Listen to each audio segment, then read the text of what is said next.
하나님 말씀 시편 88편 1절에서 18절까지 보겠습니다.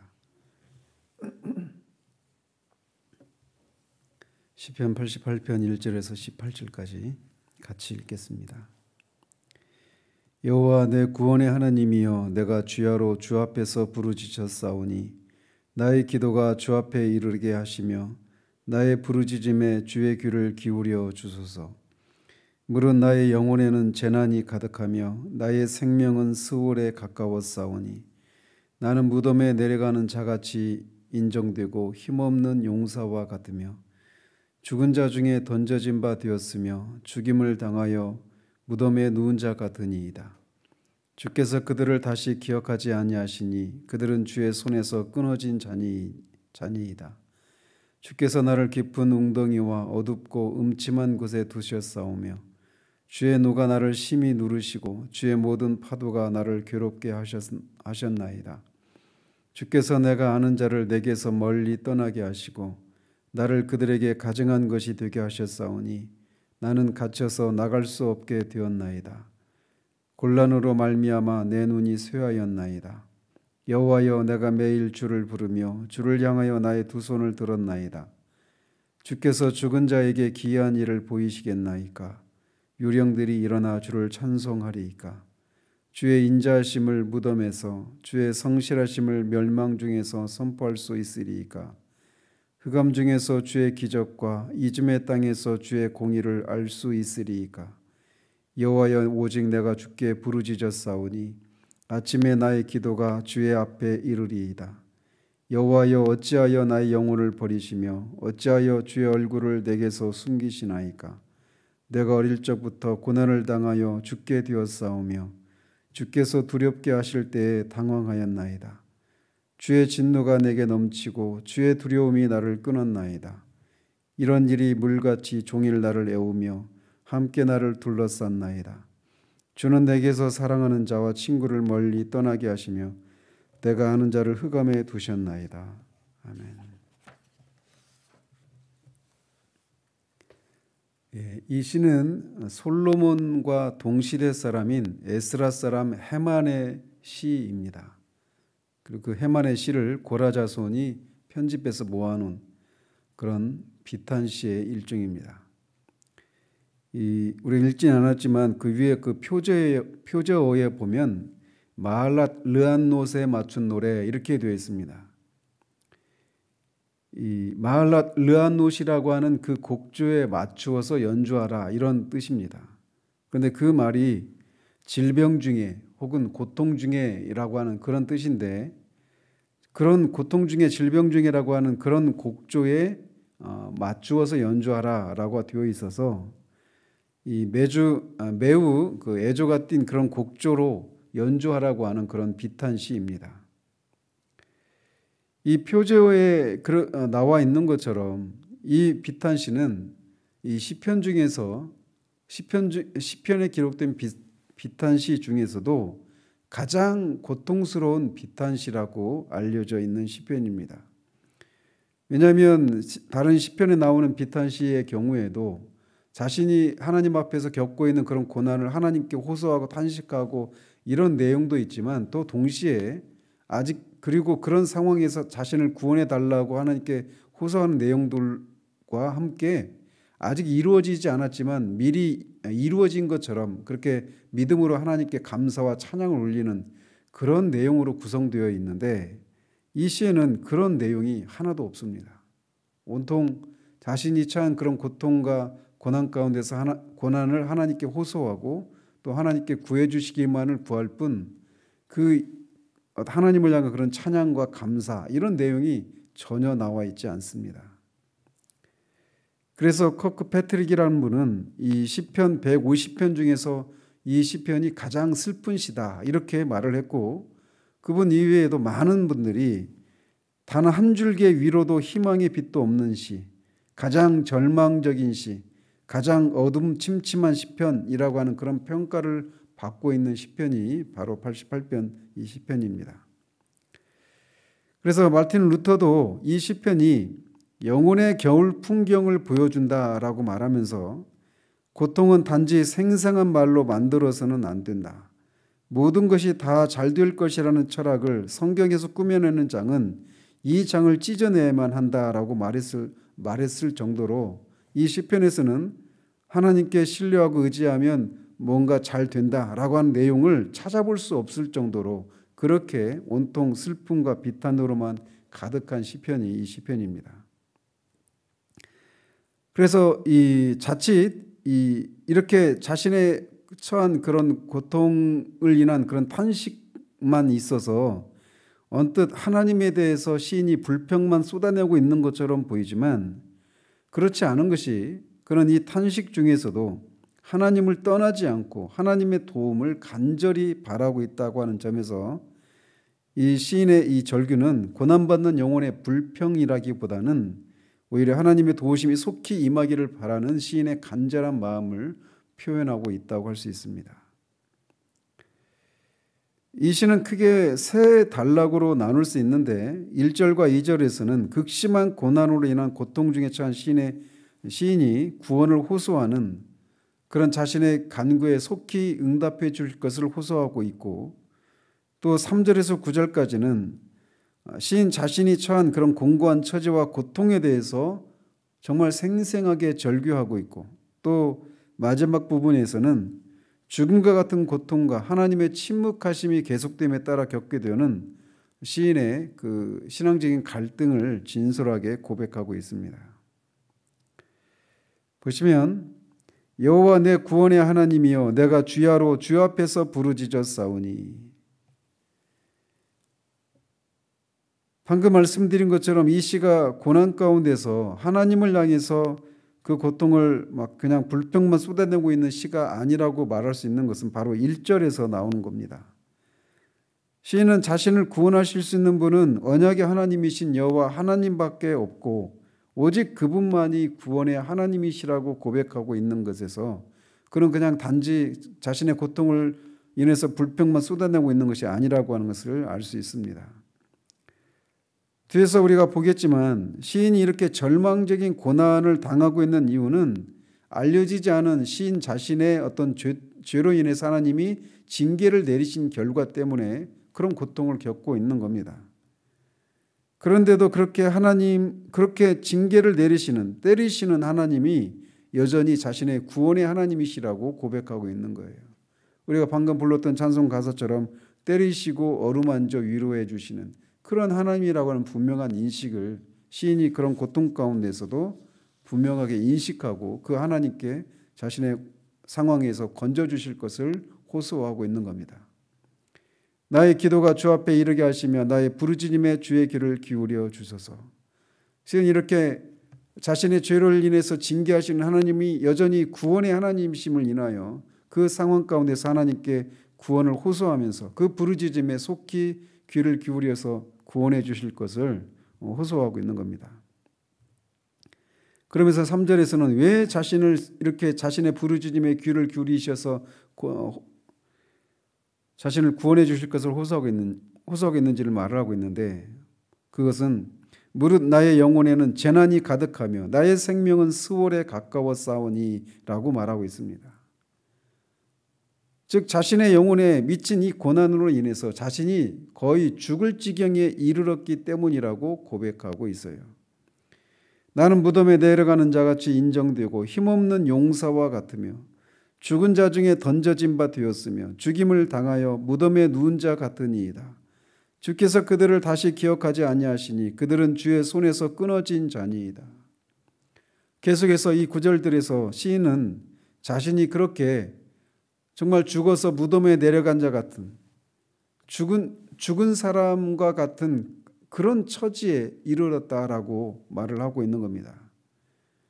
그래서 그 죽은 자들을 하나님이 더 이상 기억하지 않고 그 죽은 자들을 향해서 하나님이 기억하지 않기 때문에 죽은 자들을 향해서 어떤 그들을 건지시고 도우시고 하는 이런 일들을 하시지 않는 그들을 향한 하나님의 관심이 다 끊어져 버린 것 같이 시인 자신이 바로 그런 처지에 있다라고 말을 하고 있는 겁니다.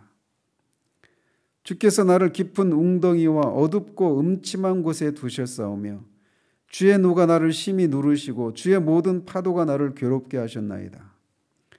계속해서 시인은 자신이 하나님의 진노 아래 있는 상황을 인해서 겪고 있는 고통을 계속 진술해 나가고 있는데, 그것은 자신이 마치 깊은 웅덩이에 빠진 것 같다라고 말하고 있습니다. 그래서 스스로 헤어나올 수 없는, 우리가 그 창세기에서도 요셉도 그렇고 또 예레미야 선지자도 먹을 것이 없는, 물이 없는 그런 깊은 웅덩이에 빠져 있는, 그래서 거기서 죽을 수밖에 없는, 아무리 소리 지르고 올라오려고 해도 올라올 수가 없는 그런 웅덩이에 빠져서 결국은 죽게 되는데, 마치 자신이 그런 상황 가운데 있다라고 말을 하고 있는 거예요. 그리고 어둡고 음침한 곳에 있어서 갈 바를 모르고 언제 대적이 쳐들어올지 모르는 그런 절체절명, 그런 위기 가운데 빠져 있음을 고백하고 있습니다. 그러면서 그는 그것이 바로 주의 진노가 자신을 누른 결과임을 알고 그렇게 고백을 하고 있습니다. 그러면서 파도가 연이어서 계속 덮칠 때 그 파도를 스스로 헤쳐나갈 수 없는 것 같이 시인 자신에게 임한 하나님의 진노도 그렇다라고 고백하고 있습니다. 계속해서 하나님의 진노가 자신을 떠나지 않고 있는 그런 상황을 인해서 고통하며 이렇게 호소를 하고 있는 겁니다. 주께서 내가 아는 자를 내게서 멀리 떠나게 하시고 나를 그들에게 가증한 것이 되게 하셨사오니 나는 갇혀서 나갈 수 없게 되었나이다. 이렇게 하나님의 진노를 받을 때 시인을 알고 있는 가까이 있는 사람들이 다 자신을 떠나버리고 자신을 가증한 것이 그 혐오스러운 그런 사람이라도 되는 것처럼, 그렇게 멀리 모든 사람도 그렇게 떠나버렸다라고 말을 하고 있는 겁니다. 마치 욥이 그렇게 하나님께 시험을 당할 때 그 자기 아내를 포함해서 친구들이, 그 자신의 종들과 이웃들이, 자신의 도움을 받았던 그런 사람들이 다 자기를 멸시하고 무시하는 그런 상황을 인해서 막 그렇게 하나님 앞에 탄식을 쏟아내는 것 같이 시인도 지금 자신이 하나님의 진노로 인해서 그런 상황 가운데 있음을 호소하고 있습니다. 그렇게 자신이 거의 죽은 사람과 같은 그런 위기 가운데 있는 그런 상황을 호소하고 있어요.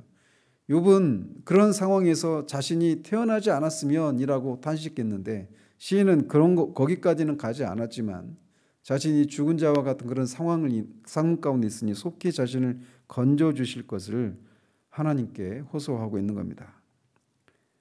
곤란으로 말미암아 내 눈이 쇠하였나이다. 여호와여 내가 매일 주를 부르며 주를 향하여 나의 두 손을 들었나이다.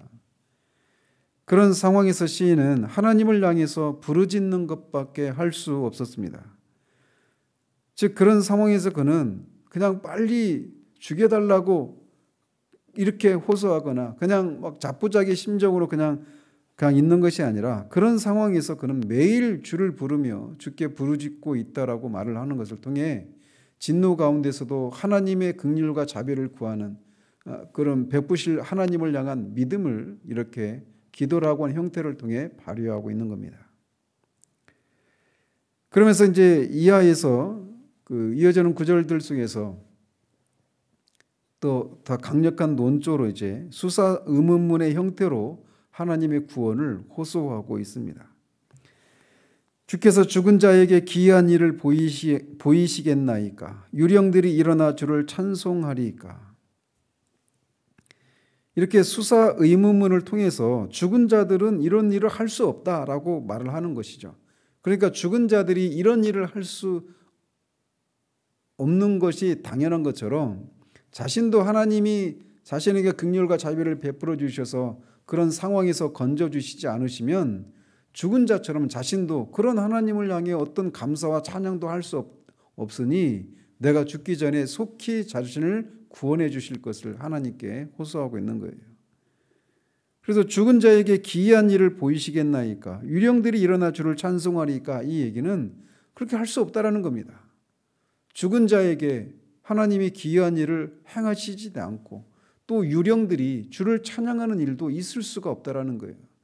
그러니 자신이 죽기 전에 자신에게 기이한 일을 행해 주시고 자신이 그래서 살아있는 동안 하나님을 찬양할 수 있도록 해달라고 호소하고 있는 겁니다. 이어지는 구절도 다 마찬가지입니다. 주의 인자하심을 무덤에서, 주의 성실하심을 멸망 중에서 선포할 수 있으리까. 죽은 자는 이런 일을 할 수가 없습니다. 죽은 자는 주님의 인자하심을, 주님의 성실하심을 결코 선포하고 찬양할 수가 없습니다. 그러니 자신이 살아있는 동안 주님의 인자하심과 성실하심을 베풀어서 자신을 구원해 달라고 이렇게 수사 의문문의 형태로 그렇게 구원을 호소하고 있는 겁니다. 흑암 중에서 주의 기적과 이즘의 땅에서 주의 공의를 알 수 있으리까? 답은 없다라는 겁니다. 그래서 살아있는 동안 주님이 자신에게 주의 기적을 베풀어 주시고 자신에게 공의를 베풀어 주셔서 하나님의 진노의 손을 거두어 주실 것을 호소하고 있는 겁니다. 여호와여, 오직 내가 주께 부르짖었사오니 아침에 나의 기도가 주의 앞에 이르리이다. 여기서 아침에 나의 기도가 주의 앞에 이르리이다, 이 얘기는 아침부터 내가 주님께 기도하리이다, 이런 내용입니다. 즉 시인은 자신의 기도가 하나님 앞에 상달되어 응답이 있을 때까지 하루를 시작하는 그 아침부터 기도로 시작할 것임을 하나님께 호소하고 있는 겁니다.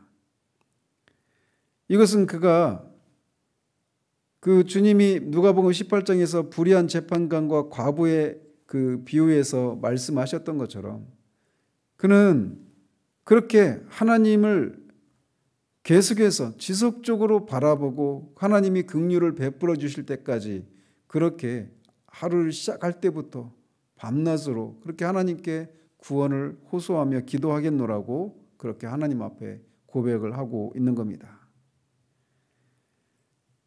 여호와여, 어찌하여 나의 영혼을 버리시며 어찌하여 주의 얼굴을 내게서 숨기시나이까. 이것은 마치 십자가에 달리신 우리 주님이 엘리 엘리 라마 사박다니라고 외치는 그런 장면을 연상시키는 그런 간구입니다. 그는 자신이 하나님의 진노로 인해서 그렇게 이런 극심한 그런 죽은 자와 같은 그런 극심한 고통을 겪고 있는 상황 가운데서 하나님 앞에 자신을 왜 버리셨는지를 여쭙고 있습니다. 그가 이렇게 묻고 있는 것은 그가 자신의 죄로, 알려지지 않은 자신의 죄로 인해서 하나님의 진노를 인해서 이렇게 하나님께 이런 징계를 받고 있다라고 하는 것을 모르고 이렇게 말씀을 드리고 있는 게 아닙니다. 그가 이렇게 질문의 형태로 말씀드리고 있는 것은 자신에게 하나님이 긍휼과 자비를 베풀어 주시지 않아서 자신이 결국은 죽게 되면 방금 우리가 살핀 것처럼 주님의 인자하심과 성실하심을 선포할 수도 없고 주님의 공의를, 주님의 그 구원을 선포할 수가 없는데 왜 나를 속히 구원해 주셔서 그 하나님의 그런 인자와 자비와 긍휼을 선포하도록 하시지 않으십니까? 라고 하는 하나님의 이름에 하나님의 영광이 호소하고 있는 그런 간구라고 할 수 있습니다. 내가 어릴 적부터 고난을 당하여 죽게 되었사오며 주께서 두렵게 하실 때에 당황하였나이다. 계속 이어지는 내용은 한결같습니다. 주의 진노가 내게 넘치고 주의 두려움이 나를 끊었나이다. 이런 일이 물같이 종일 나를 애우며 함께 나를 둘러쌌나이다. 주는 내게서 사랑하는 자와 친구를 멀리 떠나게 하시며 내가 아는 자를 흑암에 두셨나이다. 시인은 앞에서 하나님 앞에 자신의 고통을 호소했던 내용을 뒤에서 다시 이렇게 반복의 형태로 똑같이 하나님 앞에 고통을 호소하면서 속히 자신을 구원해 주실 것을 이렇게 호소하고 있는 겁니다. 그래서 앞에서도 말씀드린 것처럼 이 시인이 이 끝까지 보시면 그럼에도 불구하고 하나님은 나를 구원하실 것이다 라고 하는 그런 것을 미리 믿음으로 하나님 앞에 고백을 드리며 감사하고 찬양하는 그런 내용이 나오지 않고 그저 탄식과 구원을 호소하고 있는 내용으로 그냥 점철된 시편으로 마치고 맙니다. 그렇기 때문에 앞에서도 말씀드린 것처럼 가장 슬픈 시고 가장 절망적이고 어둠침침한 그런 시라고 말을 하고 있는 거예요. 하나님께 그렇게 버림을 받고 하나님께 징계를 받은 그런 사람의 영혼이 얼마나 혹독한 겨울을 맞게 되는가를 고스란히 이 시편 기자가 우리에게 보여주고 있는 겁니다. 시인은 그가 겪는 이 고난의 원인이 전적으로 자신의 죄에 대한 하나님의 진노의 결과임을 처음부터 끝까지 계속 거듭해서 인정하고 있습니다. 그리고 이 모든 고난의 질고를 거두어 주실 분은 오직 인간의 절대적 구원자 되시는 여호와뿐이심을 또 직시하고 밤낮으로 하나님께 무릎을 꿇고 사죄와 구원을 간구하고 있습니다. 이것이 우리에게 요구되는 신앙의 자세라고 할 수 있습니다. 비록 우리가 범죄해서 하나님의 진노 중에 처하는 그런 때가 있을 때라도 우리는 하나님이 긍휼을 베풀어 주실 때까지 그렇게 하나님을 계속해서 바라보는 그런 믿음이 우리에게 요구되는 겁니다. 될 때까지 해야 하는 것이죠. 그런 과정을 통해 그런 과정을 지나는 동안에는 하나님이 정말 선하신 분이 맞는가, 인자와 자비가 성실하심이 풍성하신 분이 맞는가라고 하는 그런 의심이 우리를 정말 둘러싸고 그냥 흑암 중에 있는 것처럼 웅덩이에 빠진 것처럼 한 치 앞도 내다볼 수 없고 그 상황이 전혀 개선되지 않을 것 같은 그런 상황 가운데서도 하나님을 향해 우리는 이 믿음의 눈을 계속해서 하나님을 향해야 하는 겁니다. 토저가 말한 것처럼 믿음은 구원하시는 하나님을 향한 한 영혼의 지속적인 주시라고 그렇게 그가 정의를 내렸던 것처럼 우리에게 요구되는 것도 바로 이러한 것입니다. 시인의 이 시에는 이 간구의 결말이 어떻게 되었는지 나와 있지 않지만 우리는 이미 계시된 하나님의 성품을 우리가 바라볼 때 하나님은 이 시인의 기도에 분명히 사유하심의 은혜를 허락하시고 그를 그 상황 가운데서 건지셨을 것임을 우리는 충분히 믿어 의심치 않습니다. 하나님은 우리가 우리의 죄를 자백하면 그는 미쁘시고 의로우신 분이시기 때문에 우리 죄를 사하시고 모든 불의에서 우리를 깨끗게 하시는 그런 분이시기 때문에 우리는 그런 믿음을 그런 생각을 할 수가 있는 것이죠. 이것은 또 동시에 믿지 않는 사람들에게 일종의 경고의 메시지를 교훈을 우리에게 전해주기도 합니다.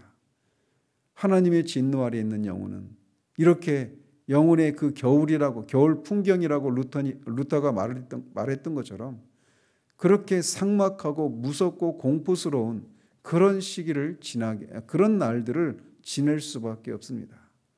그때 우리가 해야 될 게 뭘까요? 죽은 다음에는 그런 기회가 주어지지 않지만 살아있는 동안에 우리에게 해야 될 일이 무엇인가? 이 하나님께 자신의 죄를 고백하고 회개하는 것입니다.